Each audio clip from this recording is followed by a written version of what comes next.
Nagpalitan sina Tadakoro at Kinjo sa pagdadraft habang patuloy na sumusunod ang tatlong first year. Nang biglang maisip ni Ima Izumi na wala siyang naabot dahil ang ginawa niya lang ay hilahin si Kinjo sa unang kalahati ng karera pero pamaalya ang Sohoko at nahulog sa likod ng Hakone Academy dahil hindi umano sapat ang kanyang lakas. Para kay Ima Izumi ay wala siyang naitulong sa team kaya nagtataka siya ngayon kung bakit gusto pa ng kanilang seniors na manatili sila hanggang sa makarating sa bundok, gayong mas makakabuti naman umano kung iiwanan na lang sila ng mga ito doon. Gayunpaman, agad ding inalis ni Ima Izumi ang mga bagay na iyon sa kanyang isipan at sinabi sa sarili na isa iyong utos at isa rin iyong team battle, kaya ang dapat lang niyang gawin ay ang mag-focus sa kung ano ang nasa harapan niya.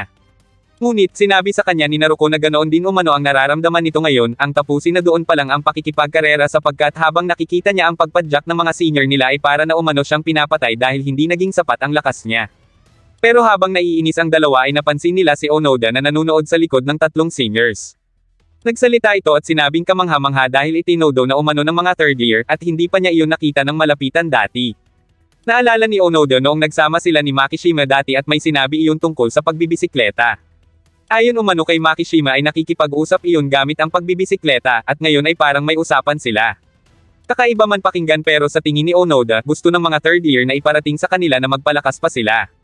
Natigilan ng dalawa at napagtanto na tama si Onoda kaya nagpasalamat sila dito dahil nabuksan ang kanilang mga mata, at saka determinadong umarangkada. Hindi nagtagal ay natanong na nila sa unahan ang mga taga-Hakone, ngunit para kay Fukutomi ay hindi siya nagulat sapagkat hinabol sila ng mga iyon ng ganoong katindi, sa puntong naramdaman niya ang presyon ng mga iyon at ang pagnanais na isakripisyo ang lahat para lang makahabol. 3.2 kilometer na lang ang natitira bago sila pumasok sa bundok, at iniisip ni Kinjo na kung hahayaan nila na makalayo muli ang apat ay katapusan na nila. Ang mga kampyon, ang Hakone Academy, at ang team nila ay nagsasagupaan ng lakas ng kalooban, at ang lakas ng lahat ng 6 na miyembro nila ay sumusulong na may isang nagkakaisang layunin. Maaaring nasa likod sila pero ang kanilang pananampalataya ay tumutulong sa kanila, at pati na rin ang buong lakas ng bawat isa. Maya-maya pa ay nagawa nilang pantayan ang Team Hakone, at doon ay nagkaroon ng mixing pag-uusap sina Fukutomi at Kinju. Ngunit pagkatapos ay tuluyan na muling umarangkada ang Team Hakone sa pangunguna ni Shinkai. Nagulat sina Kinjo dahil hindi nila inaasahan na gagamitin ni Fukutomi si Shinkai sa parteng iyon. Sa mga oras na ito ay 2 kilometro na lang bago sumapit ang kabundukan, at ngayon ay naroon na sila sa huling isa sa 5 lawa ng Fuji, ang lawa ng Yamanaka. Mula doon patungo sa bundok ay isang ganap na patag na daraanan sa tabi ng lawa, at ito umano ay isang yugto para sa pinakamalaking lakas ni Shinkai. Gulat na gulat ang mga first year nang makita kung gaano kabilis si Shinkai pero ganun pa man ay sinabi ni Kinjo na hahabol sila kahit na anong mangyari. Ang mga bundok ang huli nilang laban at sila ni Makishima ang aabante sa harapan. Sa huling finish line ng Interhigh na nasa 20 kilometro pa ang layo, iniisip ni Kinjo na maalin sa kanila ni Makishima ang magdadala ng jersey na iyon na ipinagkatiwala sa kanila ng kanilang mga kasamahan patungo sa finish line. Para maisakatuparan iyon ay hindi nila maaaring hayaan na makalayo pa muli ang mga taga-Hakone. Maya-maya pa ay nasa 1.5 kilometro na lang sila kaya mula doon ay si Tadakoro na ang nag-draft at sinabing ipahinga na ni Kinjo ang mga binti nito, at siya na ang bahala na humabol sa team ng Hakone. Doon naalala ni Kinjo ang sinabi ni Tadakoro kagabi na pagdating sa lawa ng Yamanaka ay hihilahin sila nito sa pinakamagandang posisyon bago sila pakawalan, dahil para umano sa isang sprinter tulad nito, ang patag na bahagi sa tabi ng lawa ng Yamanaka ang finish line. Hindi nagtagal ay inilabas na ni Tadakoro ang bansag sa kanila bilang human bullet train, at habang nagaganap iyon ay sinabi ni Ima Izumi kay Onoda na ihanda nito ang sarili dahil sa huli ay magwawatak-watak din sila. Para naman kay Tadakoro, nais niya na mapanood siya ni Naruko, nang sa gayon ay gayahin at higaitan pa nito ang ginagawa niyang kalakasan para sa team.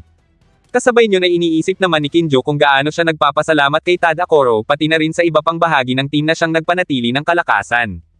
Maya-maya pa ay naabutan na nila ang team ng Hakone dahil sa kalakasan at determinasyong ibinuhos ni Tadakoro, at pagkatapos niyon ay tuluyan na itong nagpaiwan habang sinasabi na abutin ni Kinjo ang finish line.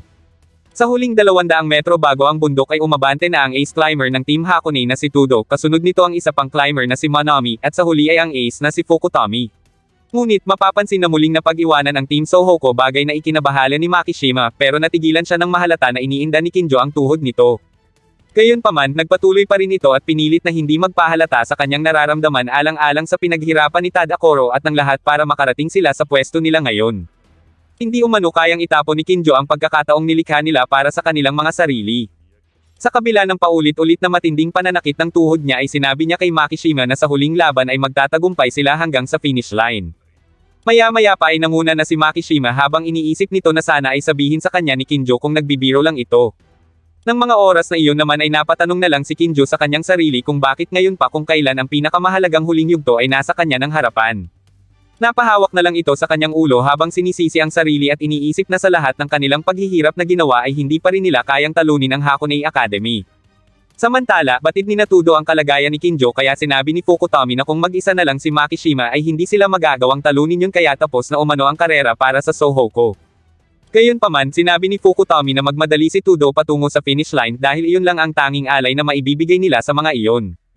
Ngunit napamulat si Kinjo ng animoy may bamulong sa kanya na huwag mawala ng pag-asa at huwag susuko, nang bigla siyang hawakan ni Onoda sa balikat para kumustahin at itanong kung masakit ba ang ulo niya. Nagpaliwanag naman si Naruko at sinabing sinubukan naman niyang pigilan si Onoda na huwag mang abala dahil baka umano nagko-concentrate si Kinjo. Pero para kay Onoda, inalala niya lang ang sinabi noon ni Kinjo na magsuportahan lang sila bilang team. Dahil doon ay naalala ni Kinjo ang bagay na nakalimutan niya, na ang jersey suot nila ay para sa kanilang anim. Napangiti ito at tinanong ang tatlo kung sa tingin ba ng mga iyon ay mananalo ang Sohoko. Buong tapang na sumagot ang tatlo ng oo kaya sinabi ni Kinjo sa apat na babaguhin niya ang kanyang utos at kailangang maisakatuparan umano iyon ng mga ito. Doon na kinutuban ang mga first year at inisip na ang tuhod ni Kinjo ang problema nito. Umakbay si Kinjo sa tatlo habang sinasabi na akyatin ng mga ito ang bundok kasama si Makishima. Hindi na umano mahalaga kung sino ang makakagawa pero kailangan umanong dalhin ng mga ito ang kanilang jersey patawid sa finish line bago pa man iyon magawa ng iba. Gulat na gulat ang apat sa sinabi ni Kinjo pero para sa kanilang ace ay meron lang silang isang pagkakataon at hindi nila iyon dapat sayangin. Ipinabaon ni Kinjo ang mithiin nila ni Tadakoro pati na rin ang apat at isa-isa niyang kinausap ang tatlo para ipaubaya sa mga ito ang kanilang tagumpay. Sa pangunguna ni Onoda ay umarangkada na ang apat at sinabing gagawin nila ang bilin sa kanila ni Kinjo. Maraming manunood ang hindi makapaniwala na puro mga first year ng Sohoko ang lalaban sa team ng Hakonei Academy. Maya-maya pa ay tuluyan ng bumaba si Kinjo sa kanyang bisikleta bagay na ikinagulat ng mga manunood pero para dito ay malaki ang tiwala nito sa kanilang mga first year at kay Makishima. Habang pumapadyak paakyat sa bundok ay nakita ni Fukutami na hindi sumusuko ang Sohoko at naroon na rin ang mga iyon sa may paanan ng bundok pero wala ang ace na si Kinjo. Hindi inakala ni Fukutami na ang binyansagang daman who never gives up ay iniwan ng team at walang ibang magawa kundi ang ipadala si Makishima mag-isa kasama ang mga first year na walang karanasan sa Inter-High papunta sa pinakamahalagang huling yugto. Samantala, ang parehong ace sprinter na sina Tadakoro at Shinkai ay nagkasabay sa daan, at doon ay nagkamayan ang mga ito at binati ang isa't isa, at saglit na napag-usapan ang tungkol sa nangyari kay Kinjo. Sa sasakyan naman ay naitanong ni Aya kung saan ang finish line kaya ipinaliwanag ni Kanzaki na merong 400 patungo sa Mount Fuji. Ang pinakamataas sa lahat ay ang Route 150, ang Subashiri Entrance na kilala rin bilang Fuji Azami Line. Isa iyong impyernong yugto na may kiling na minsang higit pa sa 20% at sa pinakatuktok ng Azami Line ay matatagpuan ang finish line ng ikatlong araw ng Inter-High. Nasa kalagitnaan yun ng sikat na Mount Fuji sa taas na 2,000 metro mula sa antas ng dagat. Aakyat umano ang mga siklista sa isang mundo na nasa itaas ng mga ulap ng walang patag at magtatapos sa tuktok ng bundok. Sa kabila ng matarik na daan ay naniniwala pa rin si Teshima na mananalo ang team nila dahil 3 taon umano itong pinaghandaan ni Kinjo at ng iba. Bagamat maraming mga hindi inaasahang pangyayari ay sinusubukan pa ring lumaban ang team nila hanggang sa nakarating na sila sa kinatatayuan ng mga iyon ngayon. Dahil wala ang mga itong balita sa nagaganap na karera ay sinabi ni Kanzaki na sa paglala ng karera ay hindi nakataka-taka kung may ilang miyembro ng Sohoko at Hakonei na tumigil na sa ngayon. Maaari umanong ang mga hindi pa sanay na mga first year ay natanggal na bago pa man ang huling yugto. Pero kahit ano pa man ay kailangan nilang magmadali sa pagpunta sa finish line. Maya-maya pa habang patuloy na pumapadyak ay napatanong si Shinkai kung makakahabol pa ang Sohoko sa perpektong line-up ng kanilang team na sina Manami, Tudo, at Fukutami, sabay tanong kung ano ang stratehiya ng Sohoko. Sumagot si Tadakoro at sinabing naubusan na ng ideya ang team nila mula nang mag-drop out si Kinjo at ang natitira na lang ay ang sumunod sa Agos. Gayunpaman, malaki ang paniniwala ni Tadakoro na masusurpresa si Shinkai kay Naruko, ang kanilang walang limitasyong miyembro. Nang mga oras na iyon ay si Naruko na ang nag-draft sa kanilang team habang sinasabi na siya ang speedman ng Naniwa at ang prodigal rocketeer ng Sohoko na si Naruko Shokichi.